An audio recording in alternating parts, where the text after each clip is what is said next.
था point number 15, उसी को आप आगे कंटिन्यू करेंगे, उसको साथ 15A लगा लें, उसी का आगे चल रहा है मामला। और टॉपिक का नाम क्या है? Bouncing steel ball. Bouncing steel ball.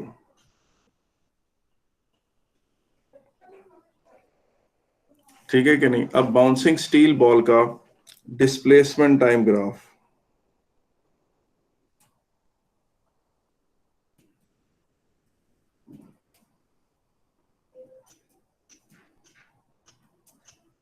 Hello sir. जी एक मिनट है, मैं आवाज ऊंची। जी फरमाइए बेटा। सर कल वाली क्लास अपलोड कर दिएगा। वो होगी, सुबह रात को होगी थी तकरीबन, सुबह आधी रात के बाद 12-1 बजे कर दी थी हमने, चेक कर लें। ठीक है, बाउंसिंग स्टील बॉल। ठीक है जी, टॉपिक का नाम है बाउंसिंग स्टील बॉल, और मोमेंटम के अंदर से एक विंडो ओपन की थी हमने। ठीक है कि नहीं?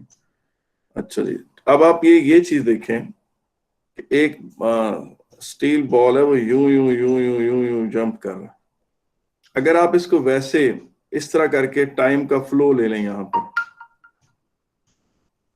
ठीक है कि नहीं, और यहां पर आप उसकी हाइट दिखाएं कि उसकी हाइट किस तरह से चेंज हुई है, तो आप देखेंगे कि उसका जो ग्राफ बनता है वो यूं बनता है।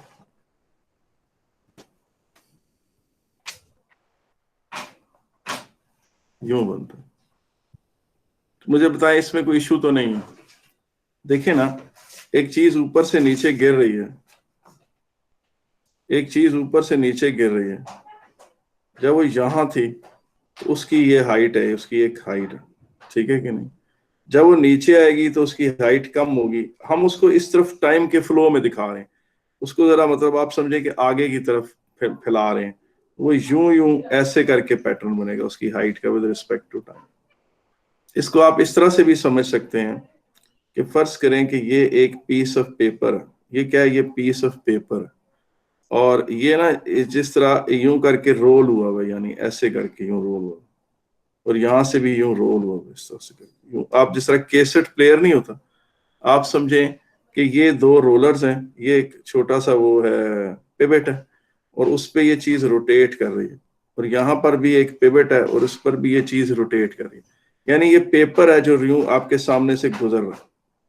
ठीक है कि नहीं? अब ये पेपर गुजर रहा है बिल्कुल इसके सामने, इसके साथ।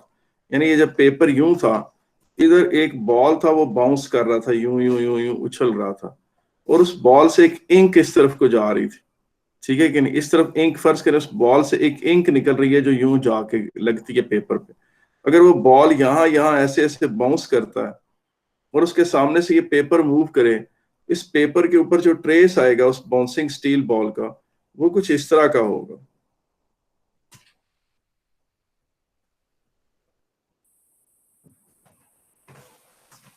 ठीक है, मुझे बताएं इसमें कोई मसला तो नहीं? जी नहीं सर। नो देखो, सर, एक दफा दोबारा एक समझा दें। सादी सी बात है बेटा, फर्ज करो कि मेरे पास ये एक ट्यूब है, ऐसे करके एक ट्यूब। ठीक है कि नहीं? इस ट्यूब, ये नीचे फर्श है, यहां पर मैंने एक स्टील बॉल को छोड़ा है। ये स्टील बॉल यूं नीचे गिरता है, फिर ऊपर उठता है, फिर यूं नीचे बाउंस करता चला जाता है यूं ही, और हर बाउंस में वो अपनी एनर्जी लूज करता है। इसका इन इलास्टिक इम्पैक्ट होता है। तो अगर आप इसको टाइम में फैला कर देखेंगे इसको, यानी इस तरफ को आप टाइम ले लें और इस तरफ इसके वाई एक्सिस पर उसकी हाइट ले लें, आपका क्या ख्याल है? उसका ग्राफ ऐसा नहीं बनेगा बेटा? उसका ग्राफ ऐसा नहीं बनेगा इस तरह का। जी सर। मुझे बताएं, इस तरह का नहीं बनेगा आउट, जब जब एक हाइट टाइम ग्राफ दिखाएंगे तो। जी जी, सर। अब अगर आप फर्ज करें, आप रेफरेंस पॉइंट उसके स्टार्टिंग पॉइंट को लें, ये फर्ज करें जहां से वो गिरा है उसी को, और ये बेटा उसके नीचे ग्राउंड है, ये नीचे क्या है? उसके ग्राउंड है। और डाउनवर्ड आप पॉजिटिव लें, डाउनवर्ड आप क्या लें?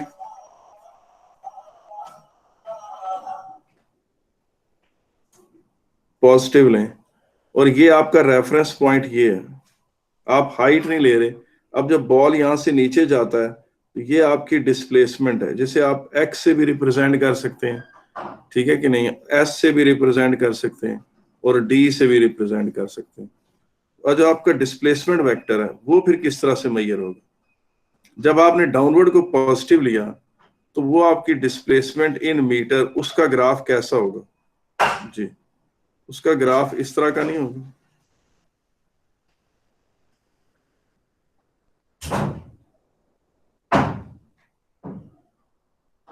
ये नहीं सर, ये अगर हमने डिस्प्लेसमेंट डिस्प्लेसमेंट जी, ये डिस्प्लेसमेंट फ्रॉम टॉप ले रहे हैं डिस्प्लेसमेंट टॉप ले रहे हैं।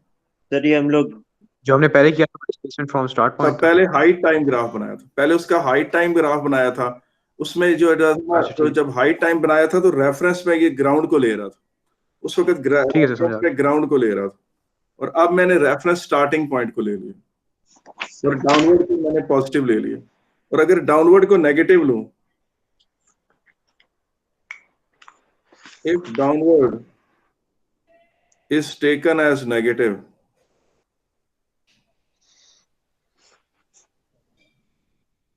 and reference point is starting point,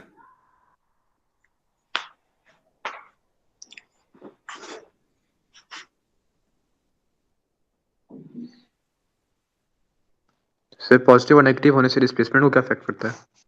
बात ये होती है, फर्क कुछ नहीं पड़ता, सिर्फ ये होता है कि आपको पता होना चाहिए कि ग्राफ किस तरह बनेगा, ठीक है कि नहीं। यहां पर आप देखें, अब इसका जो ग्राफ है, अगर आपने डाउनवर्ड को नेगेटिव लिया तो यही ग्राफ ऐसे बन जाएगा। सर, ये डायनामिक्स पढ़ रहे हम लोग।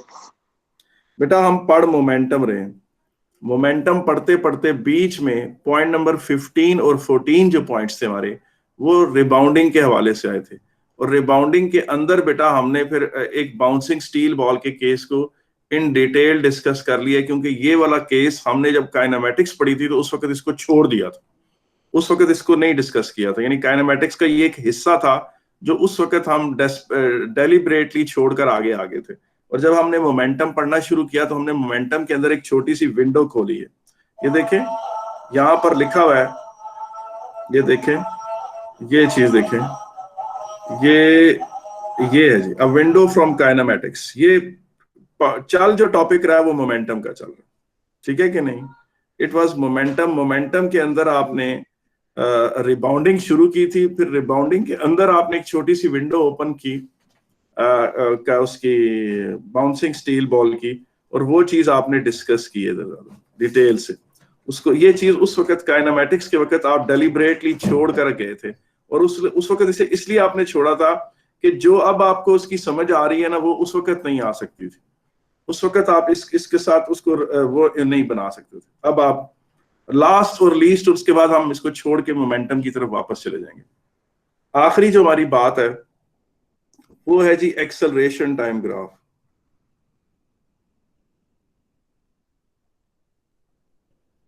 आपको पता है ये जो पॉइंट नंबर 15 है, bouncing steel ball, bouncing steel ball जो है वो हम टीचरों को बड़ा बुरा लगता है। पूछें क्यों भला?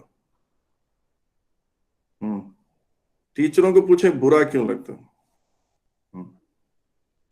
बेटा टीचरों को हर वो टॉपिक बुरा लगता है जो समझाने में बहुत देर से, मतलब उस पर काफी देर लगे समझाने में, उसके कॉन्सेप्ट्स क्लियर करने में बहुत मुश्किल हो, और पेपर में वो कम आए। यानी अब पढ़ाना भी है, क्योंकि इसको बिल्कुल छोड़ के जा भी नहीं सकते, क्योंकि पेपरों में ये आया हुआ है, इसे बिल्कुल इग्नोर भी नहीं कर सकते, लेकिन इसकी फ्रीक्वेंसी ऑफ अकरेंस पेपरों में कम है, मजबूरी भी है। और अगर इसको छेड़ दें तो इसको बहुत डिटेल से पढ़ाना पड़ता है, इसमें काफी कॉम्प्लेक्स बातें हैं।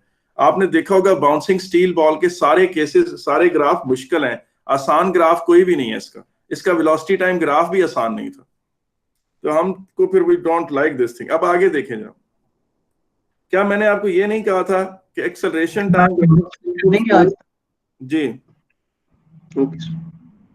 जी क्या कह रहे हैं सर? मैं कह रहा हूँ ये जो नोट्स हैं सारे रिबाउंडिंग के, ये आप शेयर कर देंगे हमारे साथ ईमेल के थ्रू? ये पूरी फाइल सेव होगी। ये पहले मैंने कुछ आपको भेजी है, मगर ये फुल जब होगा तो ये सारी फाइल आ रही है, चल रही है, ये सारी सेव हो रही है, ठीक है ना। ये आपके सामने पॉइंट करा के हमें भेज देते।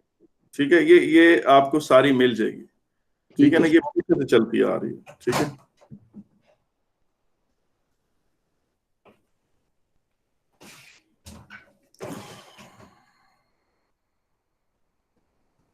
अच्छा यहां देखें, यहां पर आप देखें, मुझे बताएं कि एक्सेलरेशन टाइम ग्राफ क्या रिजल्टेंट फोर्स टाइम ग्राफ जैसा नहीं होता? जी Yes, सर sir. सेम होता है।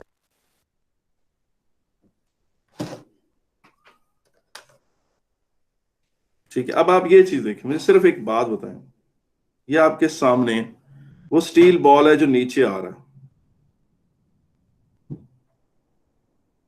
ठीक है कि नहीं? अच्छा मैं इसको समझाने के लिए जरा साइड पे दिखा देता हूं फैलाकर। यहाँ इम्पैक्ट उसने, मैंने इसको थोड़ा हटा के दिखा दिया, हालांकि इम्पैक्ट उसने इसी जगह किया है, लेकिन मैंने इसको सिर्फ अलग करके दिखाया। और फिर यह वो ऊपर उठ रहा है, उसको भी मैं अलग अलग करके दिखा रहा हूं। और फिर यहां पर फिर उसने इम्पैक्ट किया, अब फिर ऊपर उठ रहा है, फिर यूं, और फिर इम्पैक्ट है, ठीक है। अच्छा आप देखें, आपके सामने ये चीज देखें, ये उसका वेट है mg, यहां पर भी उसका वेट है, ये उस पर कॉन्स्टेंटली उसका वेट एक्ट कर रहा है। जस्ट बिफोर स्ट्राइकिंग भी उस पर सिर्फ वेट एक्ट कर रहा था, लेकिन जो ही उसने ग्राउंड को से टकराया, ग्राउंड ने इसके ऊपर एक huge force in upward direction लगाया, और ये फोर्स फॉर मिली सेकेंड्स लगा। ये फोर्स कितनी लगा? फॉर टाइम ऑफ कांटेक्ट, जितनी देर तक ग्राउंड के साथ कांटेक्ट था सिर्फ उतनी देर ये फोर्स लगा। और जाहिर है कि ये फोर्स मिली सेकेंड्स या माइक्रो सेकेंड्स के ड्यूरेशन में लगा होगा, यानी यहां पर ms से मुराद मिली सेकेंड है, और यहाँ ये निशान माइक्रो सेकेंड्स के लिए मैंने लगाया। मैंने ये चीज लिखने की कोशिश की थी, ये चीज, ठीक है कि नहीं? अब आप ये चीज देखें कि जो ही वो ग्राउंड को छोड़कर ऊपर उठा तो उस पर फिर क्या लगना शुरू हो गया? उसका वेट।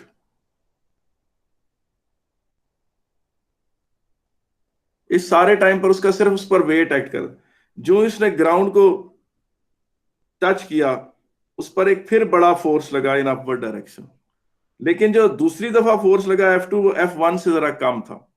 पूछे भला क्यों? आप मुझसे पूछ सकते हैं कि दूसरे सर इम्पैक्ट। एनर्जी लॉस, हाँ सर इम्पैक्ट पे Sir, आपने कहा था ना कि एनर्जी और स्पीड लॉस्ट होती है। जी, sir, energy is उसको lost in the form of heat and sound energy. इस वजह जी, से जो है बॉल जो है कम स्पीड के साथ हाथ हिट करती है, हम्म, तो रिएक्शन फोर्स भी उसमें कम में लगती है। जी सही कह रहे हैं, बिल्कुल ठीक कह रहे हैं। अच्छा अब ये चीज देखें, इसमें ये ग्रीन कलर आ नहीं रहा। अच्छा ये देखें, जो मैंने आपको चीज बतानी थी वो क्या, वो ये है कि जब यहां स्ट्राइक कर रहा था, एक मिनट, ये क्या शुरू, जी, यहां जब उसने स्ट्राइक किया था, उसकी ये ब्लू में वेलोसिटी दिखा रहा हूं, पर्पल में, डार्क पर्पल में वेट दिखाया है। यहां पर उसकी स्पीड थी 50, और यहां पर जब वो उठा ऊपर की तरफ तो उसकी स्पीड थी 40।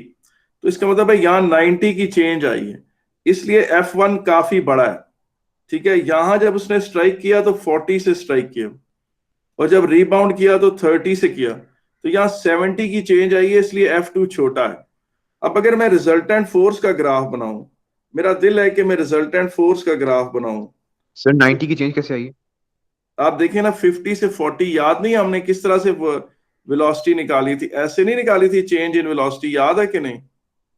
जी सर याद है। तो ये 90 की चेंज है, और यहाँ कितने की चेंज है? 30 माइनस 40, यार यहाँ 70 की चेंज है। अच्छा आप मुझे बताएं कि इस पर फोर्स टाइम ग्राफ कैसा लगेगा इसके ऊपर? जी, इस पे जो फोर्स टाइम ग्राफ है, अच्छा किसको पॉजिटिव लेना है? डाउनवर्ड को पॉजिटिव ले लेते हैं, अपवर्ड को नेगेटिव ले लेते हैं। तो ये है जी वेट जो उस पर लग रहा है, और ये वेट है, ये वेट उस पर लगता रहता है।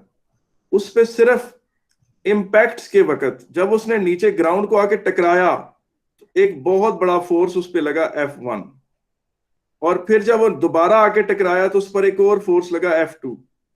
ये F2 पिछले फोर्स, और फिर जब तीसरी दफा आके टकराया तो एक फोर्स लगा F3। और आपको याद है हमने ये चीज पढ़ी थी, हमने ये चीज पढ़ी थी कि फोर्स टाइम ग्राफ जैसा ही होता है एक्सेलरेशन टाइम ग्राफ। इसका एक्सेलरेशन टाइम ग्राफ जो होगा वो किस तरह का होगा? सर थोड़ा ऊपर स्क्रॉल करना हल्का सा। जी, ये आप देखें कि जब वो बॉल नीचे आ रहा है और जब ऊपर जा रहा है, नीचे आ रहा है, उन सब टाइमों पर उस पर एक ही फोर्स उस लगता है, वो उसका वेट है। लेकिन सिर्फ इंपैक्ट के वक्त उस पर एक F1 लगता है, और फिर इंपैक्ट के वक्त उस पर एक F2 लगता है, और फिर तीसरे इंपैक्ट के वक्त उस पर F3 लगता है। जो तीसरे इंपैक्ट पे फोर्स लगता है वो पहले इंपैक्ट की निस्बत जरा कम होता है। अगर आप अब इसको देखें, इसका जो एक्सेलरेशन टाइम ग्राफ है वो कैसा होगा? वो इसका यूं नहीं होगा।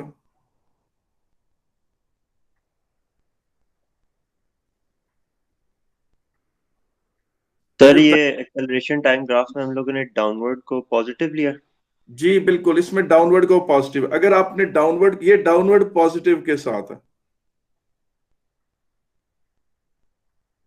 अब अगर आप इसको अपवर्ड के साथ पॉजिटिव लें, अगर डाउनवर्ड नेगेटिव ले लें, तो फिर यही ग्राफ इस तरह का होगा। अगर डाउनवर्ड को पॉजिटिव ले लें, डाउनवर्ड को नेगेटिव ले लें, तो फिर यही ग्राफ इस तरह का होगा।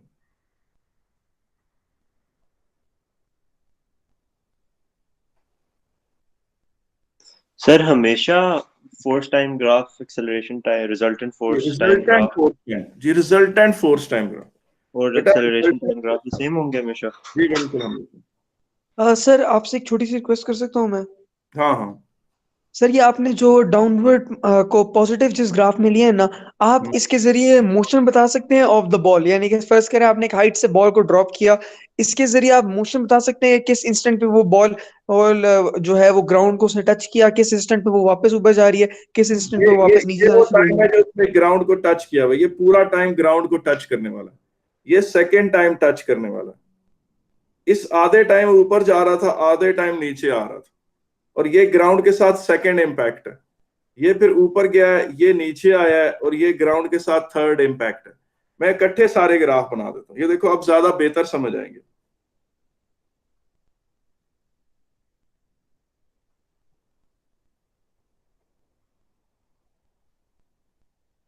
मैं आसानी के लिए सिर्फ 3 इंपैक्ट्स बनाऊंगा।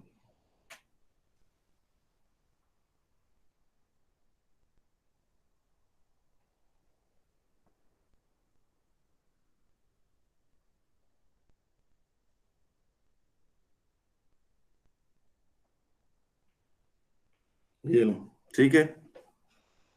और ये आपके सामने वो है इंपैक्ट, मैंने यूं करके, ऐसे करके, इस तरह करके, इस तरह दिखाए, ठीक है। इस पॉइंट को आप ले लें ए स्टार्टिंग पॉइंट, इसे बी ले लें, इसे सी, इसे डी, इसे ई, इसे एफ, बस एफ तक बनाऊंगा, सर ठीक है लेफ्ट पे क्या है?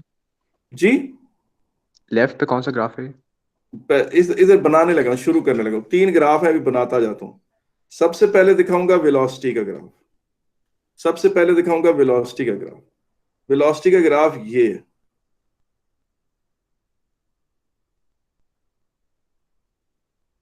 सर ये इसी स्टील बॉल के? हाँ उसी स्टील, उसी के पैरेलल ये दिखा रहा हूं। ये डॉटेड लाइंस आपस में पैरेलल है।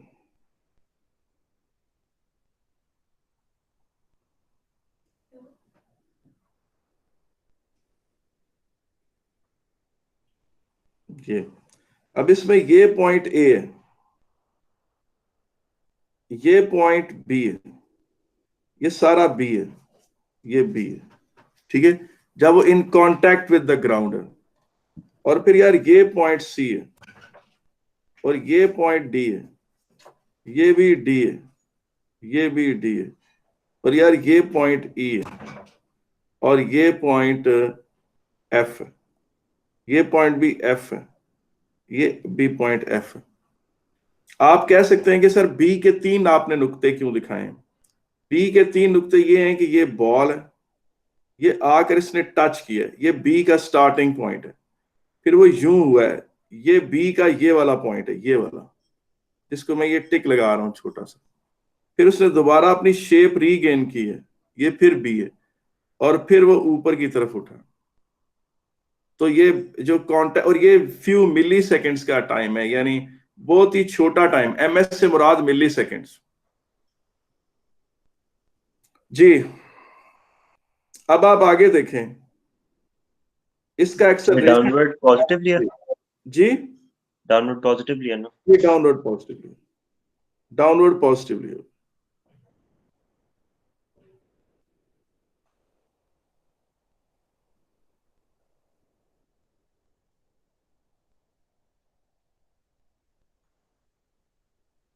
ये पर्पल में इंपैक्ट दिखा रहा हूं।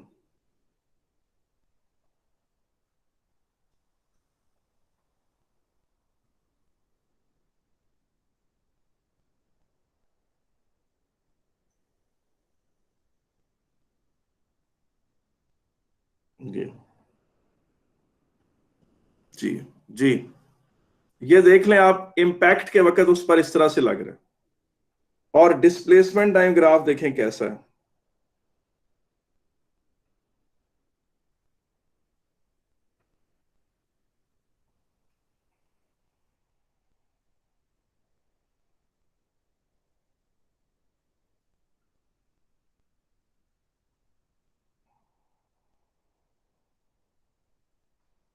सर हम इसमें अज्यूम करेंगे कोई एयर रेजिस्टेंस नहीं है।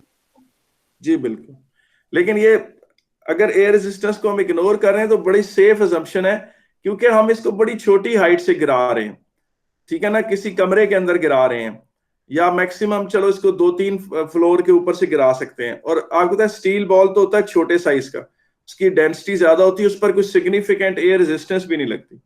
अगर फिजिक्स के पेपर में आपको वो कहे ना फुटबॉल, तो फिर आप समझ जाएं कि एयर रेजिस्टेंस लगानी है। और अगर वो कहे एयर रेजिस्टेंस के बाद अगर वो ये कहे कि ना काइंड टेनिस बॉल, छोटा टेनिस बॉल जो टेबल टेनिस बॉल होता है, तो फिर आप समझ जाएं कि एयर रेजिस्टेंस लगानी है।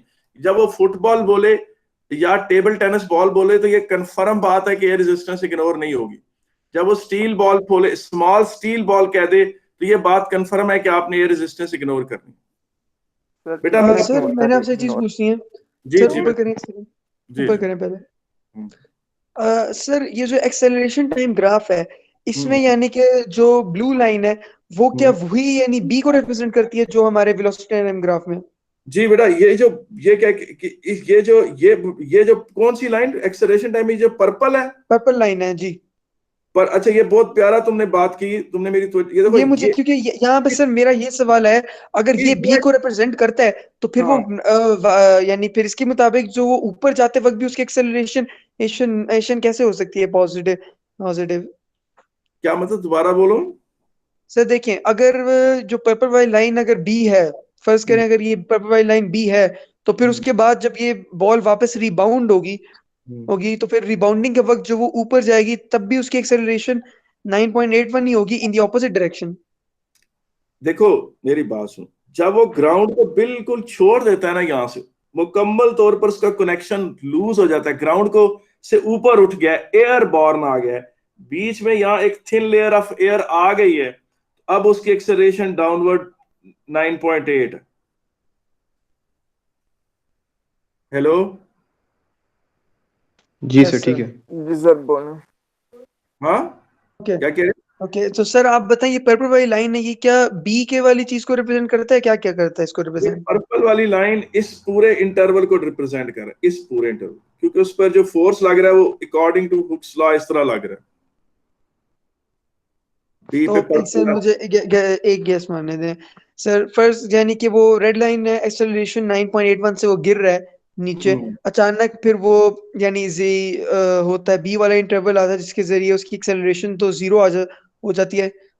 उसके बाद वो वापस ऊपर यानी कि जब जाता है तब इवेंचुअली उसकी एक्सेलरेशन पहुंचती है, और फिर जब वो वापस नीचे जा रहा होता है तो फिर दोबारा एक बात सुनो, तुमने एक बात गलत कह दी है कि उसकी एक्सेलरेशन जीरो नहीं हुई। जब वो ग्राउंड से टकरा रहा है तो उसके ऊपर एक ह्यूज बिग फोर्स लग रहा है F1, तो इसका मतलब है जब वो ग्राउंड से टकरा रहा है तो उसके ऊपर एक बहुत बड़ा फोर्स लग रहा है, और वो फोर्स ही उसको एक्सेलरेशन कॉज करा रहा है, तो उसकी रिबाउंडिंग के वक्त एक्सेलरेशन जीरो नहीं होती। ये देखें, ये एक पूरा फिनोमेनन है जो यहाँ डिस्क्राइब हुआ। मैं इसको बहुत ज्यादा छीलना भी नहीं चाहता, मैं इस पे बहुत ज्यादा रुकना भी नहीं चाह रहा, क्योंकि मैंने आपको बताया ना कि इसकी आता है पेपरों में ये, मगर इसकी फ्रीक्वेंसी कम होती है। मैं एक तरफ मैं चाहता भी हूँ इसे एक्सप्लेन करना, लेकिन मैं इस पर बहुत ज्यादा रुकना नहीं चाह रहा। ये नहीं है कि हम ऐसा करें 2 दिन इसी पे लगा दें। अगर आप कहते हैं तो हम इसको डिस्कस करते हैं इन डिटेल। आप बताओ इसमें क्या डिटेल की चीज बात नहीं, आप बस एक बार यानी ना ये एक बस तरीके से बता दें कि मोशन ऑफ द बॉल को मद्देनजर रखते हुए ये एक्सेलरेशन टाइम ग्राफ समझा दो मुझे। अच्छा, पहले मुझे बताओ कि ये देखो, ये स्प्रिंग है, ठीक है, ये नीचे ग्राउंड है, ठीक है। स्प्रिंग को गौर से देखो। अब मुझे बताओ कि इसका जो वेट है नीचे की तरफ लग रहा है कि नहीं लग रहा है? इसका वेट यहां पर, इसका वेट ऐसे ऐसे नहीं लग रहा। Just before striking the ground इसके ऊपर कौन सा फोर्स लग रहा है? जस्ट बिफोर स्ट्राइकिंग इसके ऊपर कौन सा फोर्स लग रहा है? हाँ, वेट लग रहा है, सिर्फ वेट लग रहा है। और इसकी डाउनवर्ड एक्सेलरेशन क्या है? 9.81। और इसकी अगर हम लेट से हम जी को 9.8 नहीं लेते, because it will make our discussion even more complex.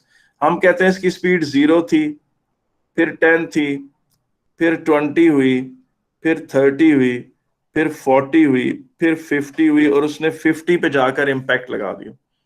अब देखें, ये जो टाइम है ये 5 सेकंड का टाइम, ये 5 सेकंड का टाइम है। लेकिन जो उसने ग्राउंड के साथ इन कांटेक्ट वक्त गुजारा, ग्राउंड के साथ इन कांटेक्ट जो वक्त गुजारा, वो मिली सेकेंड्स में था। अब हम उनको जूम करके उन मिली सेकेंड के इंटरवल को गौर से देख रहे हैं।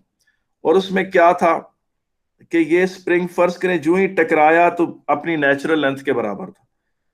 1 मिली सेकेंड के बाद ऐसे हो गया, 2 मिली सेकेंड हुआ तो यूं हो गया, 3 मिली सेकेंड हुआ तो उसने अपनी शेप रीगेन करना शुरू की। 5 मिली सेकेंड्स पर वो अपने पूरी उठ के 5 और ठीक 5 मिली सेकेंड के बाद वो ग्राउंड को छोड़ चुका था। और फर्ज करें कि यहां उसकी स्पीड 40 है, यहां पर उसकी स्पीड 30 है, यहां पर उसकी स्पीड 20 है, यहां 10 है, फिर 0 है, फिर -10, ये सॉरी अभी 10, 20, 30, 40। अच्छा, अब आप ये फैसला करें, सिर्फ मुझे ये बताएं कि डाउनवर्ड अगर आपने पॉजिटिव लिया हुआ है, अपवर्ड क्या होगा?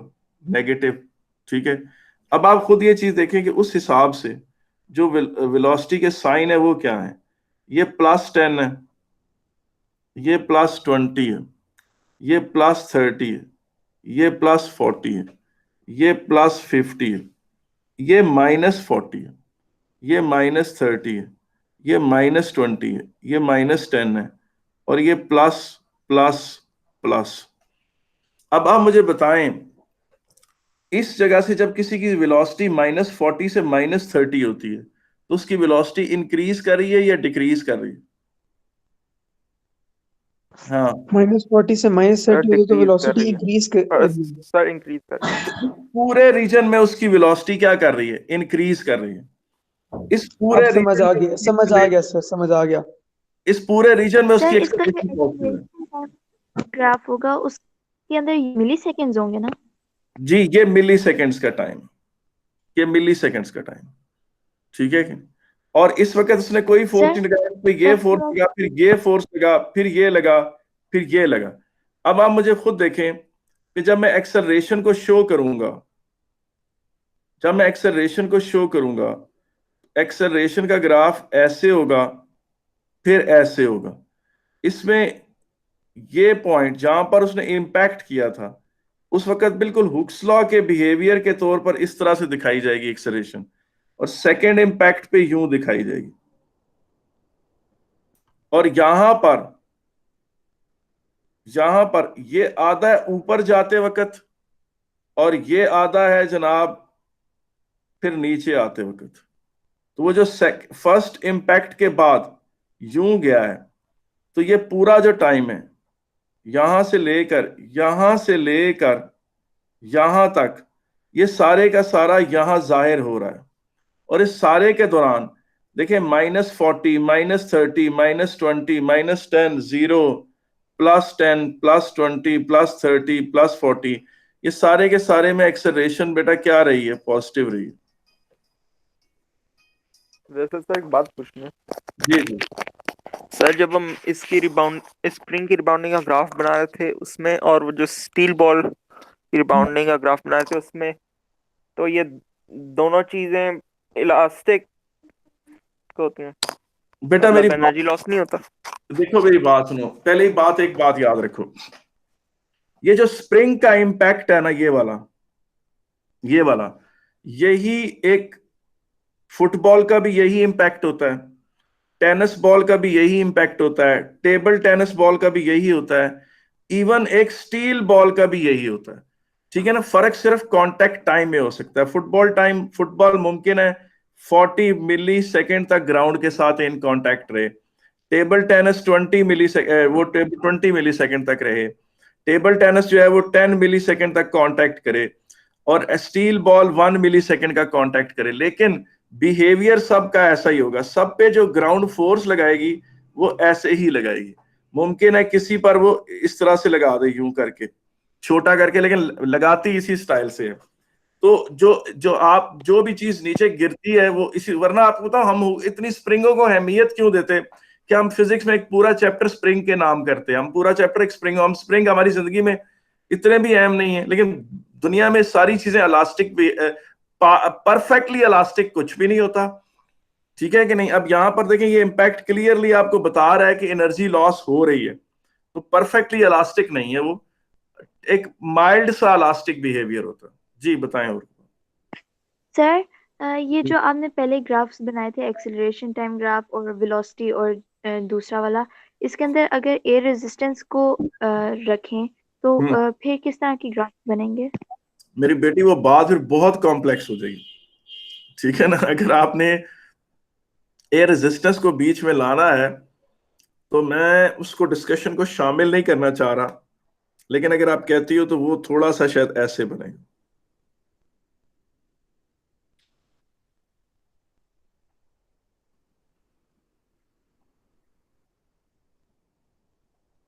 सर ये हमारे सिलेबस में इंक्लूड तो नहीं है ना एयर रेजिस्टेंस के साथ? अच्छा, मैं आज आपको एक मजे की बात बताऊं। चले, मैं जब रिकॉर्डिंग बंद करूंगा फिर बताऊंगा, अभी नहीं।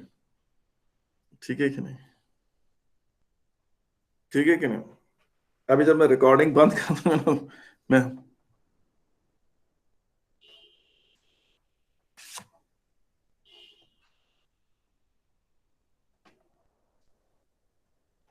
अच्छा बेटा, 15C की बात करने लगे। कितना 15B डिस्कस हो चुका था जी। 15C लास्ट पॉइंट है 15 का बस।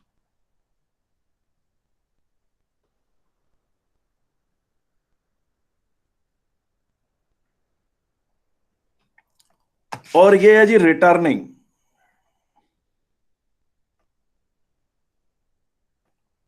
टॉपिक का नाम है रिटर्निंग। बेटा आपने 3 चीजें पढ़ी हैं, आपने 3 ये चीजें। 15 पॉइंट्स किन किन चीजों के थे? बेटा आपने पहले 7 पॉइंट्स में मोमेंटम पढ़ा था, और टॉपिक एक्चुअली मोमेंटम का चल रहा है। 8वें या 9वें पॉइंट से आपने फोर्स और मोमेंटम को डील करना शुरू कर दिया। फिर आपने रिबाउंडिंग पढ़ी। जब आप रिबाउंडिंग पर आए तो हमने कहा कि हमने एक काइनेमेटिक्स में से एक पॉइंट मिस किया था, और वो था बाउंसिंग स्टील बॉल का।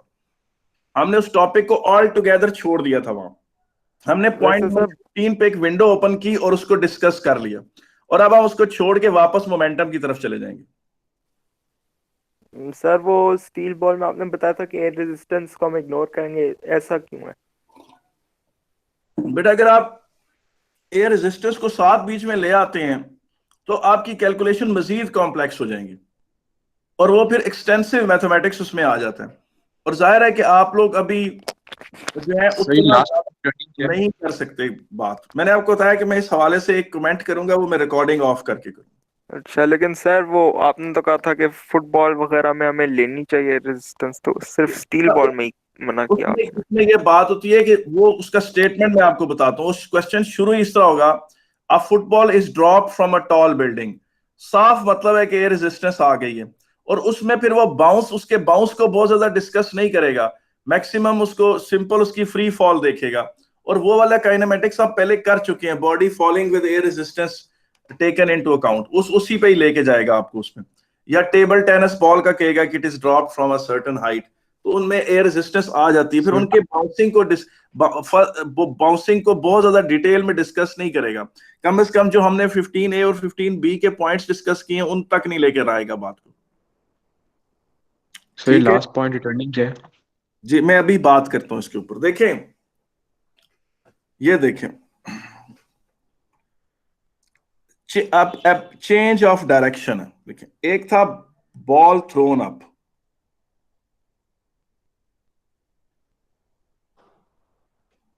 बेटा बॉल जो थ्रोन अप था उसमें बॉडी यूं जाती है और यूं वापस आ जाती है, तो ये रिटर्निंग का केस है, ऊपर गई और वापस रिटर्न किया उसने। लेकिन ये जरा ये देखें इसकी वेलोसिटी का हिसाब किताब कैसा था। इसमें शुरू में वेलोसिटी थी 50, फिर वेलोसिटी हुई 40, फिर वेलोसिटी हुई 30, फिर हुई 20, फिर 10, फिर 0, फिर -10, फिर -20, -30, -40, -50। इसमें देखें यहां पर से उसने डायरेक्शन चेंज की है, इस पॉइंट पे, इसको पॉइंट बी कह लें, पॉइंट बी पर उसने डायरेक्शन चेंज की है। लेकिन ये जो चेंज ऑफ डायरेक्शन है ये बहुत स्लो है, इसलिए इसका वेलोसिटी टाइम ग्राफ जो है वो कैसा था बेटा, इसका वेलोसिटी टाइम ग्राफ इस तरह का था। हालांकि इसमें भी रिटर्निंग ही थी, इसमें वेलोसिटी टाइम ग्राफ ऐसे था। ये चीज आपने पढ़ी हुई है, body thrown up and returning to the starting point. इसमें ये पॉइंट ए था, ये पॉइंट बी था, ये आपने एक चीज पढ़ी थी, उसमें भी चेंज ऑफ डायरेक्शन था। दूसरी चीज आपने पढ़ी बाउंसिंग स्टील बॉल। बेटा बाउंसिंग स्टील बॉल में क्या था, इसमें एब्रप्ट चेंज ऑफ डायरेक्शन था। इसमें क्या था, एब्रप्ट चेंज ऑफ डायरेक्शन था। इसमें क्या था, एब्रप्ट चेंज ऑफ डायरेक्शन था। इसमें क्या हुआ था कि जब बॉडी आई यूं नीचे, आकर यूं नीचे गिरी और यहां से ऊपर उठी, इसमें भी देखें डायरेक्शन चेंज हुई है, लेकिन इसकी डायरेक्शन चेंज का हिसाब जरा डिफरेंट है। 0, 10, 20, 30, 40, 50 पे स्ट्राइक किया, ये मैं सपोज्ड वैल्यूज ले रहा हूं, फिर 40 से उठा, 30, 20, 10 और 0, इसको माइनस ले लिया हमने। और जब हमने इसका ग्राफ प्लॉट किया तो हमने इसका ग्राफ इस तरह का प्लॉट किया। जरा देखिए, मैं इसके साथ जोड़ के यहां बनाता हूं ताकि आपको फर्क पता चले कि दोनों में फर्क क्या है, और ये बच्चों के जहन में होना चाहिए। आपको पता है पेपर जब शुरू होता है ना, तो बच्चों को आधी बातें टीचरों की याद होती हैं, आधी भूली हुई होती हैं, फिर वो ना मिक्सचर मारते हैं उन बातों को, और वो फिर उनसे क्वेश्चन गलत हो जाता है। आधी बात याद होती है, आधी बात उनको ठीक तरह से नहीं पता होती, वो चीजों को मिक्स करते हैं। जरा नोट करें कि एक में बॉडी थ्रोन अप है, उसमें भी रिटर्न हुआ है, मगर उसमें जो चेंज ऑफ डायरेक्शन है वो बड़ी स्मूथ है, और यहां पर जो बाउंस हुआ है ग्राउंड के साथ, इसमें एब्रप्ट चेंज ऑफ डायरेक्शन है। जरा नोट करें कि एब्रप्ट चेंज ऑफ डायरेक्शन को किस तरह दिखाया गया है, और वहां पर देखें कैसे दिखाया गया है। इसके बाद एक तीसरा केस पूछें क्या है।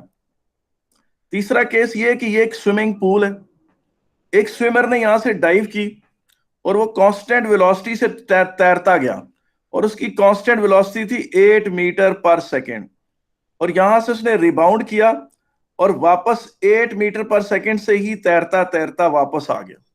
यानी ये सिर्फ ब्रीफ वो टाइम था जब उसकी वेलोसिटी 0 हुई, कांस्टेंट वेलोसिटी से गया, कांस्टेंट वेलोसिटी से वापस आ गया। अगर जाने वाली वेलोसिटी को पॉजिटिव कहेंगे और आने वाली वेलोसिटी को नेगेटिव कहेंगे, तो आप जरा नोट करें कि उसका वेलोसिटी टाइम ग्राफ कैसा होगा। मैं इधर ही बना रहा हूं ताकि आप जरा चेंज, आपने 3 केसेस पढ़े हैं चेंज ऑफ डायरेक्शन के, आपके जहन में होना चाहिए। सर टर्निंग पे भी कांस्टेंट वेलोसिटी है? जी, गया भी कांस्टेंट वेलोसिटी से, आया भी कांस्टेंट वेलोसिटी से। जाते हुए को अगर आप पॉजिटिव ले रहे हैं तो आने वाले को क्या लेंगे, नेगेटिव। सर टर्निंग पॉइंट की बात, उधर भी कांस्टेंट होगी? नहीं, उधर तो ये होगा ना थोड़ा सा, ये देखो, उस यार जहां पर रुका है, जहां से टर्न स्विमर की वेलोसिटी तो इधर 0 होगी ना। जी सर ठीक है। स्विमर गया 8 पर, वापस -8 पर आया। अब आप ये चीज देखें कि ये तीनों आपके सिलेबस में है कि तीनों में रिटर्न हुआ है, लेकिन तीनों के तरीके फर्क है। एक में आपने बॉडी थ्रो अप की है और वो ऊपर जाते जाते उसकी स्पीड 50 40 20 हुई है। और बेटा मैं इसलिए बात आपको कहता हूं कि मैं मानता हूं कि मैं बहुत मुश्किल पढ़ाता हूं, लेकिन यार अगर इस तरह पढ़ोगे, इस तरह खून चलाओगे, मैं तुम्हें शर्त लगा के कहता हूं कि तुम गारंटी से कह कराओगे कि मेरा ए आर। अगर इतनी डेप्थ में पढ़ोगे इन चीजों को और चीजों के फर्कों को जहन में रखोगे कि फलां केस रिटर्न का ऐसा था, फलां केस रिटर्न का ऐसा था, और फलां केस रिटर्न का ऐसा था। सर मेरे पास सवाल है।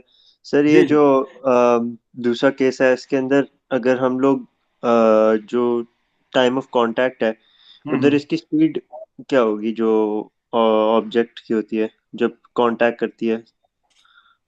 उसकी स्पीड जो है 50 से आराम से 0 की तरफ जाएगी और फिर 0 से 40 की तरफ उठेगी। ठीक सर।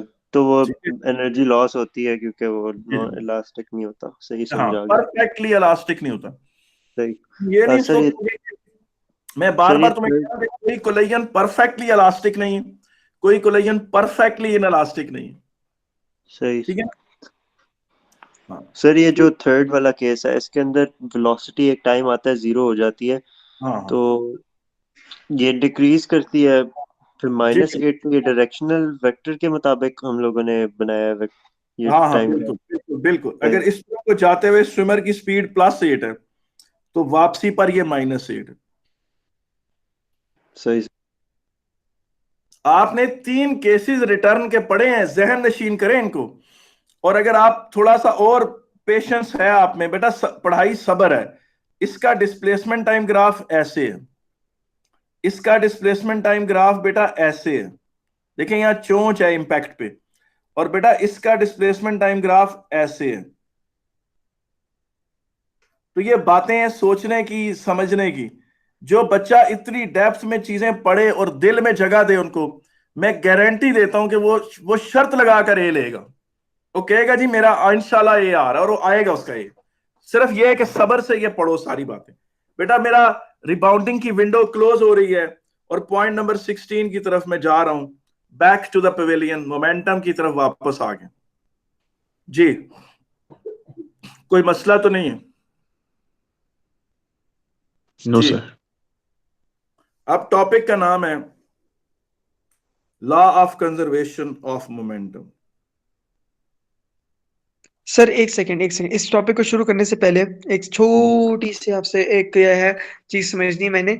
जो ऊपर है यानी आपने वेलोसिटी टाइम ग्राफ को तो समझा दिया है, मुझे बस एक्सेलरेशन टाइम ग्राफ जो है यानी जो केस 2 है जिसमें यानी कि बॉल जो है वो जिस आपने स्प्रिंग बताई थी, स्प्रिंग हिट करती है और फिर वो बाउंस बैक करती है up, abrupt change in direction जिसमें होता है स्टील बॉल का। इसका आप एक बताएं, एक्सेलरेशन टाइम ग्राफ बताएं, बना के दे सकते हैं? इसी के ऊपर बना दूं? हाँ बना दें इसके ऊपर, ऊपर, और दिखा ये देंगे इसकी किन acceleration इंटरवल पे क्या हो constant रहा है। है। यार ये इसकी एक्सेलरेशन कांस्टेंट है, ये जो बनाई है मैंने यहाँ पर। ठीक है, 9.81। हाँ, और यार यहां पर भी इसकी एक्सेलरेशन कांस्टेंट है।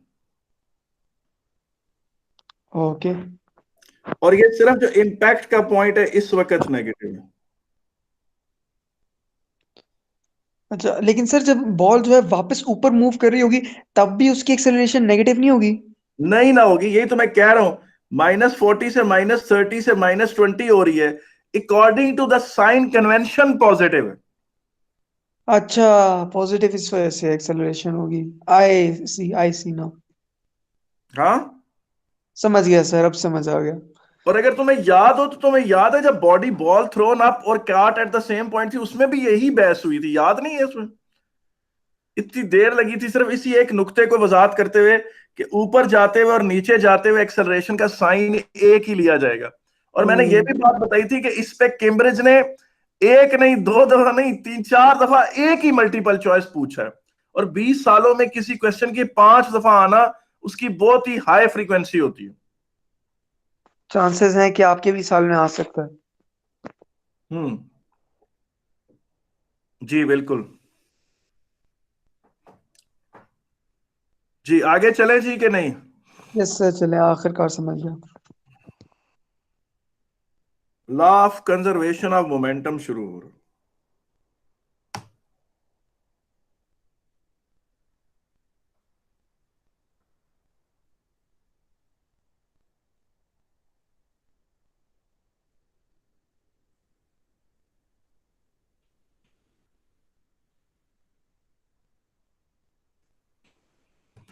बेटा मुझे आप एक बात बताएं, आपने फोर्स के बारे में, फोर्स और मोमेंटम का क्या रिलेशनशिप पढ़ा है आपने?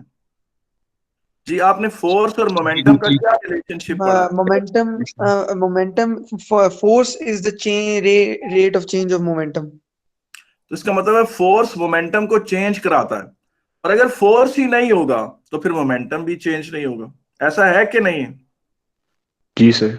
यस हाँ सर, आपने वो मोटे आदमी वाली वो दी थी मिसाल, वो नहीं हाँ। मरा लेकिन वो 2 लोग मर गए। नहीं वो तो खैर और चीज थी, वो इसका तल्लुक उससे नहीं है। ये देखो, इन द एब्सेंस ऑफ, हाँ एक minute, absence of any net force, external force, momentum of the system remains conserved.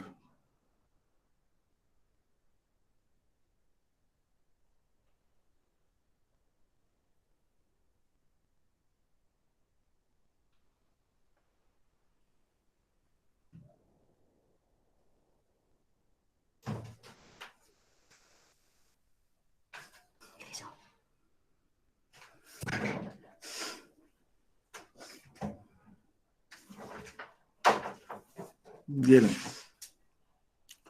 Momentum of the system remains conserve, ये है जनाब आपका सारा मामला।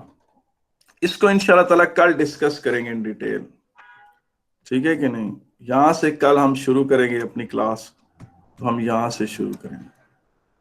सर आप ऊपर कर सकते हैं कि वो मैं सारी की सारी वो